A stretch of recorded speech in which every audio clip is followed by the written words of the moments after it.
Kuliah Sosiologi Hukum. Topik ke-12 dari 60 topik. Teori klasik sosiologi hukum, bagian kedua. Menurut Sir Henry Summer Main, lahir tahun 1822 dan meninggal tahun 1888, penulis buku Ancient Law. A. Sejarah hukum rakyat menunjukkan adanya evolusi yang terjadi pada berbagai masyarakat dalam situasi sejarah yang sama. B. Studi hukum dalam masyarakat dengan pendekatannya metode empiris, sistematis, dan sejarah. C. Masyarakat yang maju ditandai dengan timbulnya kebebasan dan kesempatan untuk menentukan diri sendiri bagi individu yang merupakan unit primer kehidupan sosial. D. UU dalam perkembangannya harus dibatasi dengan perjanjian, namun berbalik dengan kenyataan sekarang bahwa perjanjianlah yang dibatasi UU. E. Masyarakat modern dibatasi dengan UU. F.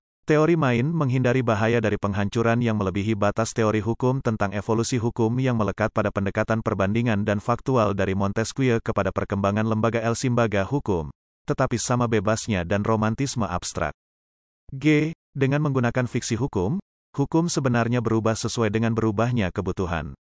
H. Hubungan hukum yang didasarkan pada status warga masyarakat yang masih sederhana, berangsur-angsur akan hilang apabila masyarakat tadi berkembang menjadi masyarakat modern dan kompleks. Hal itu disebabkan pada masyarakat tersebut hubungan hukum didasarkan pada sistem hak dan kewajiban yang dilakukan dengan dasar kontrak yang dilakukan oleh pihak-pihak terkait. I. Perbedaan antara masyarakat sederhana dengan masyarakat modern dan kompleks adalah sejalan dengan pembedaan yang dilakukan oleh para sosiolog atas masyarakat sederhana secara relatif bersifat statis dan homogen dengan masyarakat yang kompleks, dinamis, dan heterogen. Menurut Max Weber, lahir pada tanggal 21 April tahun 1864 dan meninggal tahun 1920. 1. Kapitalisme merupakan kunci dari sekalian gejolak dan perubahan yang terjadi dalam masyarakat. Kapitalisme merupakan inti yang menggerakkan transformasi besar kehidupan di Eropa khususnya dan dunia pada umumnya. 2. Weber berpandangan bahwa manusia digairahkan dan digerakkan dari dalam batinnya yaitu keyakinannya. Sosiologi hukum dimulai dari mempertentangkan orde ekonomi dengan orde hukum. 3. Tugas seorang sosiolog bukan untuk menilai suatu sistem hukum, akan tetapi hanya memahaminya saja. 4. Weber beranggapan bahwa kekuasaan merupakan kesempatan bagi seorang atau suatu pihak untuk memaksakan kehendaknya terhadap pihak lain, walaupun hal itu bertentangan dengan kehendaknya. 5. Hukum dikonsepkan secara posifistik, ketika optik yuridis atau dogmatik hukum ini memikirkan tentang hukum sebagai bangunan peraturan yang memiliki koherensi logis bebas dari kontradiksi internal. 6. Hukum dipahami sebagai suatu kompleks dari kondisi-kondisi faktual yang ditentukan oleh tindakan-tindakan manusia. Bentuk perilaku sosial yang paling penting adalah perilaku sosial timbal balik atau resiprokal. 7. Hukum merupakan suatu tata tertib yang memaksa dan mempunyai dukungan potensial dari kekuatan negara. 8. Kepastian hukum dan kesebandingan merupakan dua tugas pokok dari suatu hukum. Walaupun demikian, seringkali kedua tugas tersebut tidak dapat ditetapkan sekaligus secara merata. 9. Disebut hukum apabila ada jaminan eksternal bahwa aturan itu dapat dipaksakan melalui paksaan fisik dan psikologis. 10. Perkembangan hukum dan masyarakat bergerak dari irasional ke yang rasional, kemudian transisi dari substantively rational law ke formally rational law. 11. 4 tipe ideal dari hukum seperti berikut. A. Irasional material yaitu pembentuk undang-undang dan hakim mendasarkan keputusan-keputusannya semata-mata pada nilai-nilai emosional tanpa menunjuk kepada suatu kaidah pun. B. Irasional formal yaitu pembentuk undang-undang dan hakim. Rasional material yaitu pembentuk undang-undang dan hakim berpedoman pada kaidah-kaidah di luar akal oleh karena didasarkan pada wahyu atau ramalan. C. Rasional material yaitu pembentuk undang-undang dan hakim menunjuk pada suatu kitab suci, kebijaksanaan-kebijaksanaan penguasa atau ideologi. D. Rasional formal yaitu hukum dibentuk semata-mata atas dasar konsep-konsep abstrak dari ilmu hukum. Dengan demikian, hukum formal berkecenderungan untuk menyusun sistematika kaidah-kaidah hukum, sedangkan hukum material lebih bersifat empiris. 12. Perkembangan masyarakat dan hukum dibagi atas tahap tradisional, karismatik, dan rasional legal. 13. Syarat-syarat rasionalisasi hukum yaitu hukum formal dan hukum material. Hukum formal dimaksudkan keseluruhan sistem teori hukum yang aturan-aturannya didasarkan hanya pada logika hukum tanpa mempertimbangkan lain-lain unsur di luar hukum. Hukum material memperhatikan unsur-unsur non-yuridis seperti nilai-nilai politis, etis ekonomis, atau agama. 14. Menyusun tipologi hukum dengan kunci dari rasionalitas. 15. Hukum merupakan suatu tertib yang memaksa mempunyai kedudukan potensial dari kekuatan masyarakat. 16. Sistem hukum dibagi atas a. Rasionalitas formal yaitu sistemisasi norma umum dan pola keteraturan prosedural yang dikendalikan oleh golongan intelektual. b. Rasionalitas substantif yaitu pertimbangan keadilan terhadap keputusan-keputusan kasus individual. 17.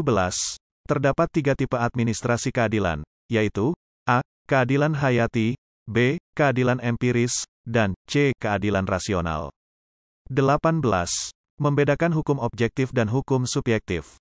Hukum objektif adalah keseluruhan kaidah-kaidah yang dapat diterapkan secara umum terhadap semua warga masyarakat, sepanjang mereka tunduk terhadap suatu sistem hukum umum. Hukum subjektif mencakup kemungkinan-kemungkinan bagi seorang warga masyarakat untuk meminta bantuan kepada alat-alat pemaksa agar kepentingan-kepentingan material dan spiritual dapat dilindungi. Kemungkinan-kemungkinan tersebut berwujud hak-hak. 19.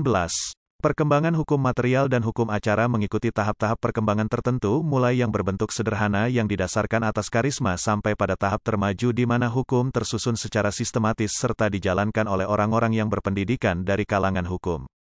Dalam memahami suatu kasus akan diperoleh dengan cara menerapkan berpikir deduktif, akan tetapi untuk menjalankan motif yang ada diadakan suatu metodologi tertentu. Max Weber lahir di Jerman pada tahun 1864.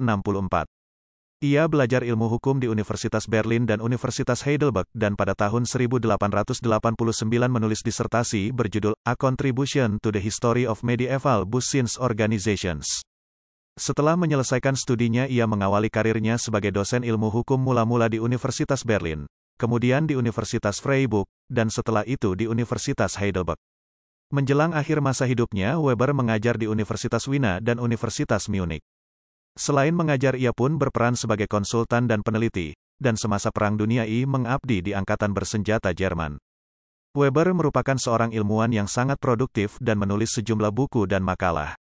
Salah satu bukunya yang terkenal ialah The Protestant Ethic and the Spirit of Capitalism, pada tahun 1904. Dalam buku ini ia mengemukakan tesisnya yang terkenal mengenai keterkaitan antara etika Protestan dengan munculnya kapitalisme di Eropa Barat. Menurut Weber muncul dan berkembangnya kapitalisme di Eropa Barat berlangsung bersamaan dengan perkembangan sekte Calvinisme dalam agama Protestan. Argumen Weber sebagai berikut. Ajaran Calvinisme mengharuskan umatnya untuk menjadikan dunia tempat yang makmur sesuatu yang hanya dapat dicapai dengan kerja keras. Karena umat Calvinis bekerja keras, antara lain dengan harapan bahwa kemakmuran merupakan tanda baik yang mereka harapkan dapat menuntun mereka ke arah surga, maka mereka pun menjadi makmur. Namun, keuntungan yang mereka peroleh melalui kerja keras ini tidak dapat digunakan untuk berfoya-foya atau bentuk konsumsi berlebihan lain karena ajaran Calvinisme mewajibkan hidup sederhana dan melarang segala bentuk kemewahan dan foya-foya. Sebagai akibat yang tidak direncanakan dari perangkat ajaran Calvinisme ini, maka para penganut agama ini menjadi semakin makmur karena keuntungan yang mereka peroleh dari hasil usaha tidak dikonsumsikan melainkan ditanamkan kembali dalam usaha mereka.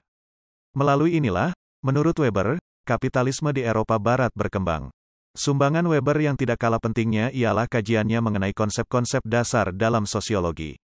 Dalam uraian ini Weber menyebutkan pula bahwa sosiologi ialah ilmu yang berupaya memahami tindakan sosial. Ini tampak dari definisi berikut ini, sociology is a science which attempts the interpretive understanding of social action in order thereby to arrive at a causal explanation of its course and effects. Weber, 1964-88. Arti penting tulisan ini ialah bahwa di kemudian hari tulisan ini menjadi acuan bagi dikembangkannya teori sosiologi yang membahas interaksi sosial. Namun, yang perlu juga dikemukakan di sini bahwa pendekatan sosiologi yang diusulkan Weber dalam tulisan ini ternyata tidak menjadi tuntunan baginya untuk melihat masyarakat. Tulisan-tulisan Weber yang lain seperti bukunya mengenai etika Protestan dan semangat kapitalisme, mengenai sosiologi agama, mengenai agama Yahudi, mengenai agama India, mengenai agama China dan sebagainya tidak difokuskan pada interaksi sosial, melainkan pada masalah-masalah berskala besar dan berjangka panjang yang menyangkut masyarakat serta hubungan antar kelompok dan antar kelas yang terjadi di dalamnya. Dari uraian singkat ini tampak bahwa salah satu sumbangan penting Weber bagi sosiologi di samping sumbangan pemikirannya berupa usaha menjelaskan proses perubahan jangka panjang yang melanda Eropa Barat ialah usahanya untuk mendefinisikan dan menjabarkan pokok bahasan sosiologi. Itulah materi topik ke-12 mata kuliah Sosiologi Hukum. Channel ini akan sangat membantu pemahaman mahasiswa yang sedang kuliah di perguruan tinggi manapun di Indonesia, dan sebagai wawasan bagi masyarakat umum. Untuk pemahaman yang lebih baik, putar dan dengarkan video tutorial berulang-ulang. Subscribe dan like, agar Anda mendapatkan update tutorial lainnya. Bagikan juga link video ini, agar teman lain juga mendapatkan manfaat channel ini. Terima kasih. Sampai jumpa.